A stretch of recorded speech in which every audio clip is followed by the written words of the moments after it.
मिस्र, इजिप्ट के पिरामिड हजारों सालों से लोगों को हैरान करते आ रहे हैं। रेगिस्तान में ये विशालकाय इमारतें खड़ी हैं। ये इमारतें एक शक्तिशाली सभ्यता की कहानियां बताती हैं जो अब खो चुकी है। गीजा का ग्रेट पिरामिड, जो 4,500 साल पहले बना था, सबसे ज्यादा प्रसिद्ध है। यह प्राचीन मिस्रवासियों की बुद्धिमत्ता और महत्वाकांक्षा को दर्शाता है। पिरामिड अभी भी रहस्यमय इमारतें बनी हुई हैं।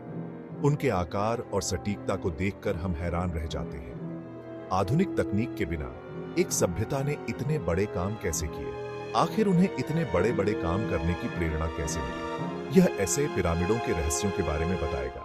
हम उनके निर्माण, उद्देश्य और उनसे जुड़े मिथकों के बारे में जानेंगे। पिरामिड सिर्फ पत्थरों के ढेर नहीं है, ये मानव इतिहास के सबसे अद्भुत निर्माणों में से एक है। वे इंजीनियरिंग और डिजाइन के बेहतरीन नमूने हैं, जो आज भी वैज्ञानिकों और इंजीनियरों को हैरान करते हैं। मिस्रवासियों को ज्यामिति और खगोल विज्ञान, एस्ट्रोनॉमी की गहरी समझ थी, जो उनके निर्माण कार्यों में झलकती है। उन्होंने पिरामिडों को कार्डिनल डायरेक्शंस के साथ अलाइन किया था, जो उनकी खगोल विज्ञान की जानकारी को दर्शाता है। यह अलाइनमेंट बहुत ही सटीक है, जो उनके उन्नत ज्ञान और तकनीकी कौशल को दर्शाता है। पिरामिडों का निर्माण एक जटिल प्रक्रिया थी, जिसमें कई चरण और तकनीकें शामिल थीं। इसमें लाखों टन पत्थरों को खदानों से निकालना, एक जगह से दूसरी जगह ले जाना और ऊपर उठाना शामिल था, जो एक विशाल कार्य था।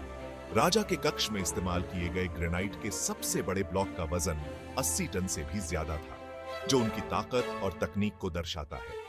इतने बड़े बड़े पत्थरों को हिलाने की लॉजिस्टिक्स के बारे में सोचो। यह एक असाधारण उपलब्धि थी। मिस्रवासियों ने रैंप्स, लेवर्स, रोलर्स और तांबे के औजारों का इस्तेमाल किया, जो उनकी सरलता और नवाचार को दर्शाता है। इन साधारण औजारों और अपनी बुद्धिमत्ता से उन्होंने वास्तुकला के ये अजूबे बनाए, जो आज भी हमें प्रेरित करते हैं।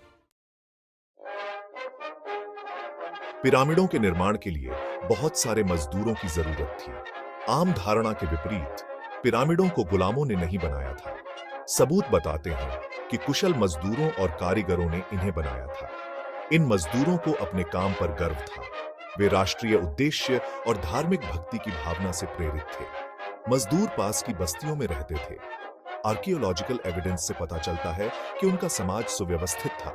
उनके पास भोजन, आवास और चिकित्सा सुविधाएं थीं। पिरामिडों का निर्माण एक बहुत बड़ा काम था। यह कई पीढ़ियों तक चला और इसमें हजारों लोगों का सामूहिक प्रयास लगा। यह सामूहिक प्रयास प्राचीन मिस्र के समाज के संगठन और क्षमताओं के बारे में बहुत कुछ बताता है।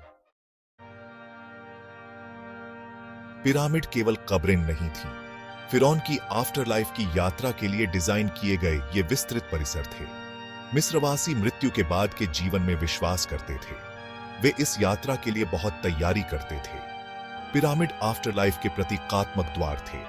पिरामिडों के अंदर पुरातत्वविदों को जटिल रास्ते, छिपे हुए कक्ष और विस्तृत दफन सामान मिले हैं। इन सामानों में फर्नीचर, हथियार, गहने और भोजन शामिल थे। फिरौन को उन सभी चीजों के साथ दफनाया जाता था जिनके बारे में उनका मानना था कि आफ्टर लाइफ में उनकी जरूरत होगी। कब्रों की दीवारों को चित्रलिपि और चित्रों से सजाया गया था। इन सजावटों में फिरौन के जीवन के दृश्यों, धार्मिक अनुष्ठानों और आफ्टर लाइफ की यात्रा को दर्शाया गया था। सेक्शन 5, कल्पना के पिरामिड मिथक और भ्रांतियां। सदियों से पिरामिडों के आसपास मिथक और किंवदंतियां फैली हुई हैं। ये कहानियां समय के साथ और भी जटिल होती गई हैं। कुछ लोगों का दावा है कि एलियंस या खोई हुई सभ्यताओं ने इन्हें बनाया था। ये विचार अक्सर विज्ञान कथा और पॉप संस्कृति में देखे जाते हैं। दूसरों का मानना है कि पिरामिडों में छिपे हुए कक्ष हैं, जिनमें प्राचीन ज्ञान या उन्नत तकनीक मौजूद है। ये धारणाएं रोमांचक हैं, लेकिन क्या वे सच हैं? हालांकि ये बातें दिलचस्प हैं, लेकिन इनके कोई वैज्ञानिक प्रमाण नहीं है। वैज्ञानिक समुदाय ने इन दावों की पुष्टि नहीं की है। एलियंस के हस्तक्षेप के बारे में बातें अक्सर पिरामिडों की जटिलता की ओर इशारा करती हैं। वे कहते हैं कि इतनी जटिल संरचनाएं केवल बाहरी मदद से ही संभव थीं। उनका तर्क है कि प्राचीन मिस्रवासी एलियंस की मदद के बिना इन्हें नहीं बना सकते थे। लेकिन क्या यह सच है? हालांकि आर्कियोलॉजिकल एविडेंस से स्पष्ट रूप से पता चलता है कि मिस्रवासियों के पास इन स्मारकों के निर्माण का ज्ञान और कौशल था। उनके पास उन्नत गणित और इंजीनियरिंग की समझ थी। छिपे हुए कक्षों के बारे में बातें बनी हुई हैं। लोग सोचते हैं कि इनमें अनमोल खजाने या गुप्त ज्ञान हो सकता है। हालांकि कुछ कक्ष अभी भी अनदेखे हैं और उनकी खोज जारी है, लेकिन ग्राउंड पेनिट्रेटिंग रेडर जैसी आधुनिक तकनीकों ने हमें पिरामिडों की आंतरिक संरचना का नक्शा बनाने की अनुमति दी है। ये तकनीकें बहुत सटीक हैं। इन स्कैन से गुप्त कमरों या उन्नत तकनीक के कोई सबूत नहीं मिले हैं। इसलिए हमें इन मिथकों को तथ्यों से अलग करना चाहिए। सेक्शन 6, प्राचीन अंतरिक्ष यात्री अनुनाकी थ्योरी की जांच करना। एक लोकप्रिय थ्योरी पिरामिडों को अनुनाकी से जोड़ती है। यह दावा करती है कि प्राचीन मिस्र के पिरामिडों का निर्माण अनुनाकी द्वारा किया गया था। अनुनाकी प्राचीन मेसोपोटामिया की पौराणिक कथाओं के देवता हैं। वे मुख्य रूप से देवता आनू के वंशज माने जाते हैं। कुछ लोगों का मानना है कि वे एलियंस थे जो पृथ्वी पर आए थे और उन्होंने मानव सभ्यता को प्रभावित किया था। उनका मानना है कि अनुनाकी ने मानवता को तकनीकी और सांस्कृतिक ज्ञान दिया। इस थ्योरी का समर्थन करने वाले लोग प्राचीन ग्रंथों और मिस्र की पौराणिक कथाओं की व्याख्याओं की ओर इशारा करते हैं। वे कहते हैं कि इन ग्रंथों में अनुनाकी के पृथ्वी पर आने के सबूत मिलते हैं। हालांकि अनुनाकी के अस्तित्व का समर्थन करने के लिए कोई वैज्ञानिक प्रमाण नहीं है और न ही उनके पृथ्वी पर आने का कोई ठोस सबूत है। पिरामिड निर्माण में उनकी भागीदारी तो दूर की बात है। वैज्ञानिक समुदाय इस दावे को खारिज करता है। मेन स्ट्रीम पुरातत्व विज्ञान और इतिहास अनुनाकी को ऐतिहासिक शख्सियतों के रूप में नहीं मानते हैं। वे इसे केवल एक मिथक मानते हैं। यह थ्योरी अटकलों और प्राचीन ग्रंथों की व्याख्याओं पर आधारित है, जिन्हें अक्सर उनके संदर्भ से हटाकर देखा जाता है। इस कारण से यह विवादास्पद बनी रहती है। ऐसी बातों को संदेह की दृष्टि से देखना और प्रमाण आधारित जानकारी पर भरोसा करना जरूरी है। वैज्ञानिक दृष्टिकोण से प्रमाणों के बिना किसी भी दावे को मान्यता नहीं दी जा सकती। सेक्शन 7, वास्तविकता का पुरातत्व विज्ञान, सच्चाई का खुलासा। पिरामिडों की असली कहानी मिथकों से कम दिलचस्प नहीं है। वे मानव सरलता, दृढ़ संकल्प और संगठनात्मक कौशल का प्रमाण है। पिरामिड एलियंस या खोई हुई सभ्यताओं की देन नहीं है। वे हजारों कुशल मजदूरों, वास्तुकारों और कारीगरों के पीढ़ियों तक साथ मिलकर काम करने का नतीजा है।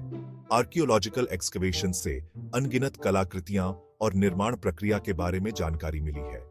हमें उनके द्वारा इस्तेमाल किए जाने वाले औजारों, पत्थरों की खदानों और इन विशाल ब्लॉकों के परिवहन के बारे में अच्छी समझ है। पिरामिड प्राचीन मिस्रवासियों की क्षमताओं का ठोस प्रमाण है। वे अपने पर्यावरण के स्वामी, कुशल इंजीनियर और वास्तुकार थे, जिन्होंने इतिहास पर एक अमिट छाप छोड़ी। सेक्शन 8, फायरॉन से परे, पिरामिडों की विरासत। पिरामिडों का महत्व कब्रों के रूप में उनके कार्य से कहीं अधिक है। वे प्राचीन मिस्र की सभ्यता के स्थायी प्रतीक हैं। वे उनके वास्तुशिल्प कौशल, धार्मिक विश्वासों और सामाजिक संरचना का प्रतिनिधित्व करते हैं। पिरामिडों ने सदियों से यात्रियों, इतिहासकारों और विद्वानों की कल्पना को मोहित किया है। आज पिरामिड यूनेस्को की विश्व धरोहर स्थल और एक प्रमुख पर्यटन स्थल है। वे आज भी विस्मय और आश्चर्य को प्रेरित करते हैं। वे हमें पिछली सभ्यताओं की उपलब्धियों और मानव रचनात्मकता की स्थायी शक्ति की याद दिलाते हैं। पिरामिड हमारी सांस्कृतिक विरासत को आने वाली पीढ़ियों के लिए संरक्षित रखने के महत्व की याद भी दिलाते हैं। सेक्शन 9, आधुनिक दुनिया में पिरामिड। पिरामिड केवल अतीत के अवशेष नहीं हैं, वे आज भी हमें हैरान और प्रेरित करते हैं। आधुनिक तकनीक हमें उनका पहले जैसा विस्तृत अध्ययन करने की अनुमति देती है। हम छिपे हुए कक्षों को खोजने और उनके निर्माण के बारे में अधिक जानने के लिए लेजर स्कैनिंग और ग्राउंड पेनिट्रेटिंग रेडर का उपयोग कर सकते हैं। पिरामिड कलाकारों, वास्तुकारों और इंजीनियरों के लिए भी प्रेरणा स्रोत हैं। उनके ज्यामितीय रूप और प्रभावशाली आकार आधुनिक डिजाइन को प्रभावित करते रहते हैं। पिरामिड मानव सरलता की स्थायी शक्ति और बड़ा सोचने के महत्व की याद दिलाते हैं। सेक्शन 10, निष्कर्ष, अनुत्तरित प्रश्न और स्थायी रहस्य। हमने जितना कुछ भी सीखा है, उसके बावजूद पिरामिडों में अभी भी कुछ रहस्य छिपे हुए हैं। इस्तेमाल की जाने वाली विशिष्ट निर्माण तकनीकों, इतने बड़े काम की लॉजिस्टिक्स और आफ्टर लाइफ को लेकर धार्मिक मान्यताओं की पूरी सीमा के बारे में अभी भी अनुत्तरित प्रश्न है। जैसे जैसे हम पिरामिडों का अध्ययन जारी रखेंगे, हम इस प्राचीन सभ्यता के बारे में नई जानकारियां प्राप्त करने की उम्मीद कर सकते हैं। पिरामिड मानव जिज्ञासा की स्थायी शक्ति और ज्ञान की प्यास के प्रमाण हैं। वे हमें याद दिलाते हैं कि अतीत स्थिर नहीं है, बल्कि अध्ययन का एक गतिशील क्षेत्र है जिसमें नए अजूबों को प्रकट करने और इतिहास की हमारी समझ को चुनौती देने की क्षमता है।